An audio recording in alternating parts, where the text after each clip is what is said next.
Aderai. Berbicara mengenai Aderai, yang terbersit dalam kepala kita pastilah tubuh kekar dan berotot. Namun tahukah kita bahwa ia pernah kurus sampai-sampai dijuluki si cungkring? Aderai baru menggeluti dunia binaraga menjelang era 90-an. Semua dipelajarinya secara otodidak. Pengorbanannya tidak sia-sia karena ia berhasil meraih juara nasional pertamanya pada tahun 1994.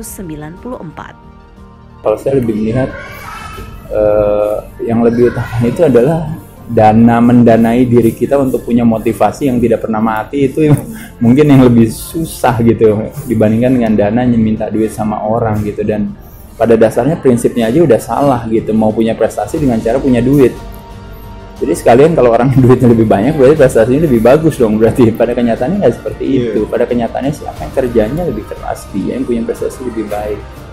Binaraga dan Aderai memang seperti dua hal yang tidak bisa terpisahkan. Berawal dari hanya ingin memiliki pola hidup sehat, Binaraga justru membawa nama Aderai melambung tinggi. Pria kelahiran 6 Mei 1970 itu total mengoleksi 7 gelar juara nasional. Sementara di level internasional, Aderai meraih titel Mr. Asia dan Mr. ASEAN. Ia juga sempat mendapatkan emas pada SEA Games 1998. Sebenarnya mirip kayak zaman dulu orang usahanya kecil, lama-lama usahanya makin besar, akhirnya punya kemampuan untuk punya penghasilan yang lebih baik, akhirnya bisa punya yang lebih banyak gitu.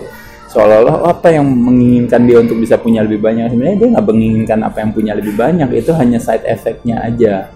Ketika akhirnya badan jadi lebih sehat, badan jadi lebih kuat, jadi lebih awet muda, tidak mudah sakit, lalu jadi terkenal, dikenal orang, lalu juga mungkin mendapatkan penghargaan, lalu dapat opportunity, kesempatan buat jadi bisa punya kegiatan usaha di bidang yang kita lakukan. Itu tuh semuanya lebih kepada side effect-nya. Yang lebih utama sebenarnya adalah kalaupun juga dulu tidak akan dapat penghargaan, mungkin industrinya nggak maju, atau bahkan mungkin nggak terkenal, nggak dikenal sekalipun, saya tetap akan melakukan hal yang sama. Saya tetap latihan, saya tetap jalanin gitu. Cuma bersyukur kebetulan waktu saya menjalankan ini, ternyata saya mendapatkan kesempatan yang akhirnya bisa menjadi konfirmasi bagi orang lain bahwa mereka termotivasi dengan apa yang saya lakukan, dan industrinya juga semakin berkembang.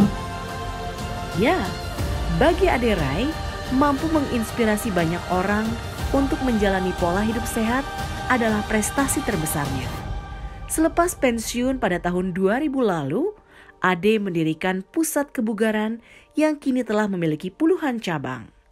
Ade melihat kesuksesannya sebagai buah dari kerja keras yang terus dilakukannya hingga saat ini. Dulu pertama kali bertanding di tingkat wilayah atau mungkin tingkat daerah, usaha yang kita lakukan, passion yang kita kerjakan, emosi kita pada saat itu memulai juga itu sama besarnya dengan pada saat saya ikut kejuaraan dunia sekalipun. Jadi sama saja, saya tidak pernah membedakan antara piala juara dunia sama piala juara daerah. Hal yang berbeda, karena ini beda dong dunia dan sebagainya. Saya rasa sih sama aja, kita lakukannya sama, cuma bedanya pada saat itu bertandingnya mungkin lebih banyak orang yang terlibat, atau mungkin secara kualitas pertandingan mungkin lebih banyak. Tapi kalau secara usaha saya rasa sih sama ya. Saya pikir jangan pernah kecil hati buat teman-teman juga yang juara baru di daerah atau di apa. Jangan dijadikan ibaratnya hari ini menjadi batu loncatan buat masa depan. Kita sibuk mikirin masa depan, tapi masa depannya nggak pernah hadir, nggak pernah datang. Yang kita nggak tahu adalah masa depan kita sebenarnya justru tergantung daripada apa yang kita lakukan hari ini. Aderai sebenarnya terbilang cukup kurang beruntung. Ia sudah memutuskan pensiun ketika Binaraga dipertandingkan di Asian Games pada tahun 2002 dan 2006. Namun, Aderai sama sekali tidak memiliki penyesalan. Binaraga berbeda sama olahraga lain, kadang-kadang di multi event sering ada, sering nggak ada. Jadi kesempatan saya hanya bisa ikut multi event tuh hanya di sampai SEA Games, karena waktu itu Asian Games belum ada binaraga waktu saya bertanding. Apalagi di Olimpiade sampai hari ini pun nggak ada gitu. Tapi saya bersyukur sudah bertanding di single event, mulai dari kejuaraan Asia, kejuaraan dunia, saya berhasil punya prestasi yang baik. Itu sudah lebih dari cukup ya. Menjelang Asian Games 2018, Ade berharap atlet-atlet Indonesia mampu mengeluarkan kemampuan terbaiknya. Momentum tampil di hadapan publik sendiri tidak boleh disia-siakan. Seorang atlet ada nuansa, setiap kali dia merasa kalau dirinya itu berharga kalau udah ngalahin orang lain atau menginjak orang lain. Tapi pada kenyataannya sebenarnya kemenangan sesungguhnya adalah bukan pada saat dimana kita lebih baik daripada orang lain, tapi pada saat dimana kita lebih baik dari diri kita sebelumnya. Marilah kita mainkan musik kita, jangan mainkan musik orang lain. Kadang milih olahraga aja yang dipilihin sama orang lain daripada kita gitu. Kita senangnya apa, disuruh sama pelatihnya apa gitu ya. Kita senangnya apa, disuruh sama orang tuanya apa.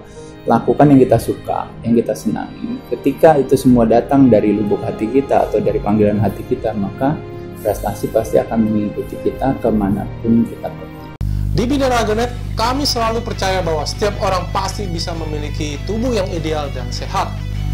Dengan subscribe, like, dan share video ini, Anda turut membantu membangun Indonesia sehat dan kuat.